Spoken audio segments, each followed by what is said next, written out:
Alright guys, next what we gotta do is get this here steering box off of here. Um, Part of this crossover steering is you take the four-wheel drive steering box off and you use a two-wheel drive steering box from Square Body. Um, that's held on with 4 bolts.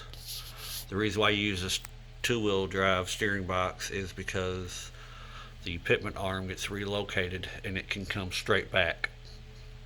Now, as you can tell, I've built a custom cross member underneath of the motor, so I may have to redesign that. We'll see once we get the steering box on there. But I know the steering stabilizer has to come off, so that'll be out of the way. And also the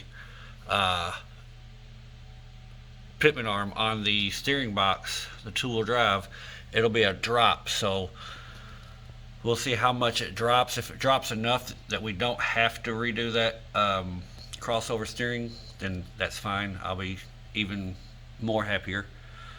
But either way, let's get this off of here. It's only got let me see, I'll bring you around here and show you what I done when I built this. If you all remember, most of you may remember if you're following me for a while. Sorry. I built the brace. Well, you can't see it on this side, but anyhow, you'll see that piece right there. There's a metal piece behind it, that flat piece of metal. That's part of the brace. And then, let me see. Let me get you around here and we'll look at it. Alright, if you'll notice where that proportion valve is right there on that brake, where it's mounted to, that is a brace that goes over from the middle of the truck brace over to the steering box. What that does is that takes a lot of stress off of that frame right there, and it keeps it from cracking. These trucks are bad about cracking the frame right there at the steering box because people such as me run bigger tires on here. So I built that brace, and that'll keep it from cracking this frame. But let's get the steering box off of here. I'm not going to record it because, like I said, it's only 4 bolts. We'll take them 4 bolts out and drop the 2 lines off of it and pull it out. So let me get that done. We'll come right back. Alrighty guys, as you can see, I got the steering box off there. Got the hoses let me get you right here. Got the hoses up out of the way, that way they don't leak or nothing. But next what we're going to do is, we got the 2-wheel drive box there. I'm going to put some lines in those fittings right there, and we are going to clean that up and then paint it and put it back on here. But like I said, the reason why you have to change that is because that pitman arm has to go on that way, whereas the other one, it kind of points straight back towards the driver. So let me get this other one painted up and I'll bring you back. Alright guys, I've jumped ahead here. We started putting these knuckles on. This is the passenger side. I've already got it on there, and I've already got both of them torqued down to the right specs. I'll take you around here and show you what we're going to do here. I want to show you something that a lot of people don't talk about when you're replacing these upper and lower ball joints. You got on this upper one right here, inside of your knuckle that is made onto the axle housing, you're going to have what's called a spanner nut, and it's this right here. You see what that does is it goes inside of that knuckle. You can see the new one. They come with a new one usually. You've got to take the old one out, and then you've got to put this back in. And what you're going to do is you're going to torque your bottom one down to 75 foot-pounds. Then you're going to come up to the top and you're going to torque this spanner nut down, and you got to have a special socket which looks like this. Let's see here. I don't know if you can see that part number on there. It's a 7080 socket, and that's what it looks like. And you got to set that down on top of there. Let me see. You'll see it falls down into them grooves, right, just like that. You've got to torque that down to 50 foot-pound before you put your castle nut on there.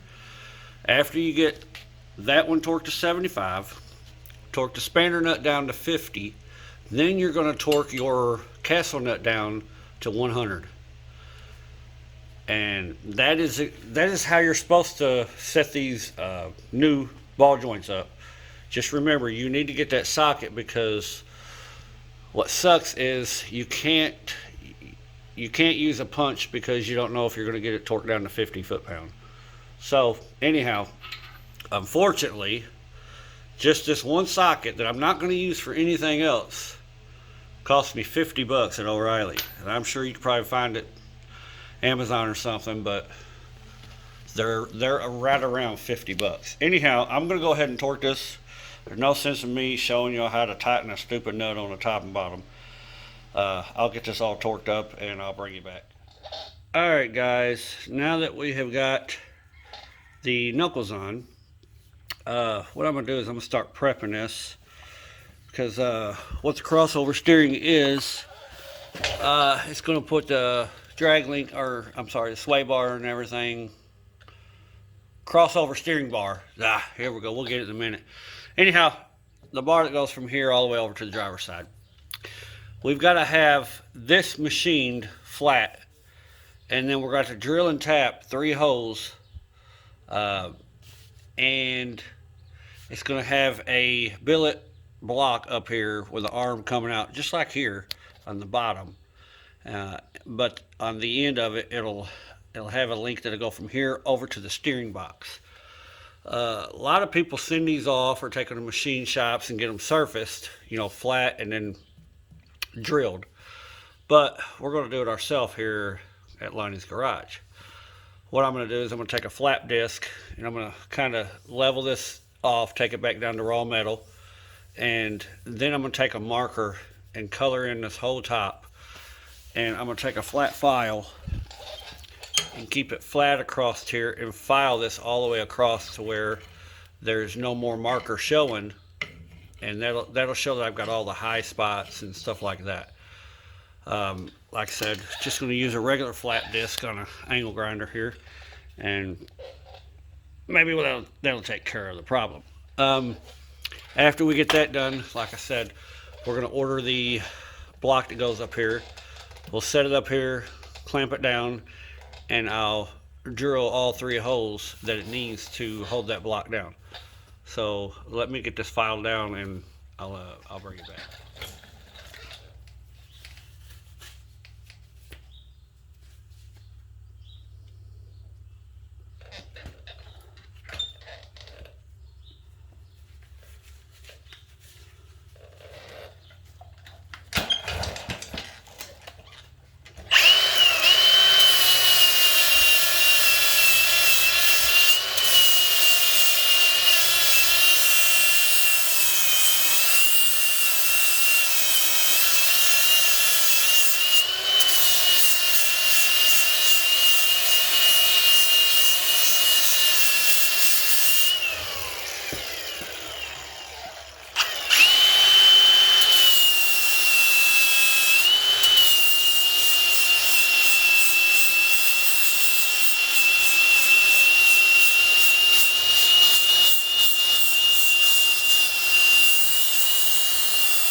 Alright, now we're just going to take like just a regular black marker, mark on top here, Now you have to have a special marker. It has to be a Milwaukee marker. Nothing else. I mean, nothing else will work. If you try to use something else, it's not going to work for you. It has to be a Milwaukee. And if you think I'm serious about that, then you haven't watched my channel long enough to know that I like to goof around a little bit. There we go. Got that whole thing colored. And now, we're just going to take a file and we're going to keep it as flat as we can and file it.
There you go, folks.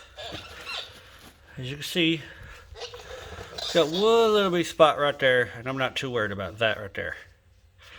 Other than that baby's nice. Nice. That's nice. Now we just gotta wait for the parts to come in, and we'll be able to get this all drilled and tapped.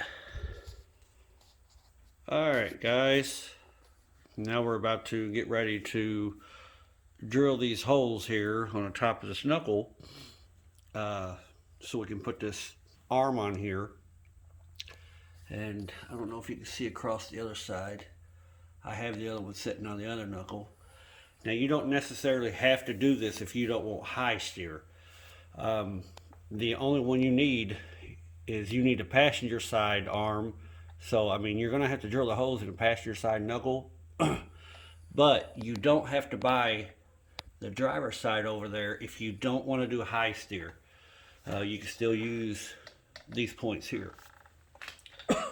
So let me get you set up on a tripod here, and we're gonna get to drilling these holes out.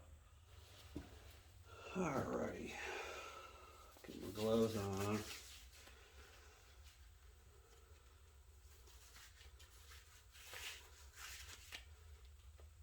Some eye protection going here. I've already had metal shaving in my eye before, and I do not want to get it drilled out again. Real quick, what we're doing here is I've got a couple of these nuts right here, and all this is a brake line fitting. It's 9/16 thread that matches the studs that you have to put in here. Same exact both sides. Also has a 1/4 inch opening on the inside. I've got two of these. I got one already down inside of here, sitting just like this down in there. Now we'll take this castle nut, we're going to put it on top of here. That helps center it up. And then we'll put another one right in the middle, and that helps center up your drill bit. So, keep plenty of lube down in here.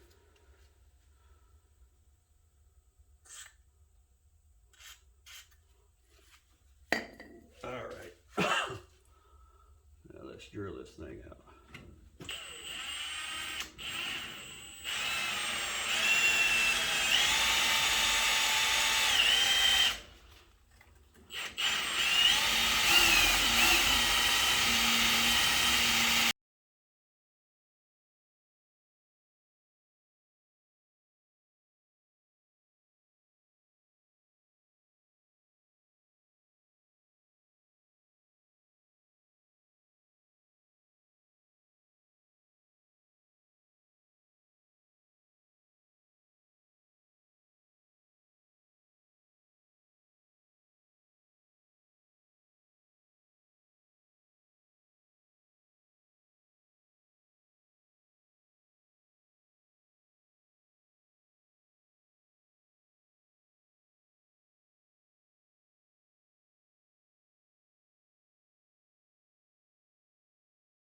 Drill these two out to a 33/64 drill bit. Then we're going to take a 9/16 tap and tap these two holes. Once I get this tapped, put down back on, I'll do the last hole back here. So, let me get these drilled out and I'll bring you back.